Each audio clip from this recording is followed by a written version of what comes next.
അങ്ങനെ കാത്തിരുന്ന് തേൻ വിളവെടുപ്പ് ദിവസം നിന്ന് തേനീച്ചകളെല്ലാം ഭയങ്കര ആവേശത്തിലാണ് പണിയെടുക്കുന്നത്. അത്യാവശ്യം നല്ല തേൻ കിട്ടുമെന്ന് പ്രതീക്ഷിക്കുന്നു. ആദ്യം നമ്മൾ തേൻ അത് പല കറക്കുന്ന മെഷീനും അതിൻ്റെ തകിലയും എല്ലാം നമ്മൾ ഒരു നല്ലൊരു നിരപ്പായ സ്ഥലത്ത് സെറ്റ് ചെയ്ത് വെച്ചു.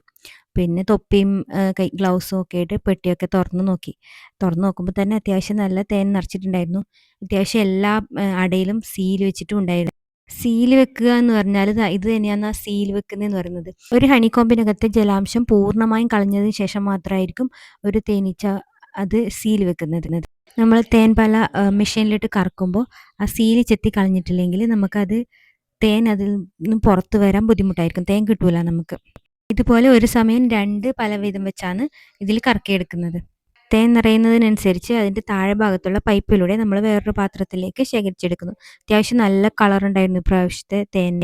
ഏത് പൂവിൻ്റെ തേനാണോ തേനീച്ചകൾ ശേഖരിക്കുന്നത് അതിനനുസരിച്ച് തേനിൻ്റെ നിറവും മണവും രുചിയും ഒക്കെ വ്യത്യാസം ഉണ്ടാവും. 2 കുപ്പിക്ക് ഓർഡർ വന്നത് അപ്പം തന്നെ വേണമെന്ന് പറഞ്ഞതുകൊണ്ട് ഞങ്ങൾ വേഗം അത് കുപ്പിയിലാക്കി. അപ്പോൾ ഇത്രയുള്ള തേനീച്ച വിശേഷം. Bye from ക്യൂബി honey.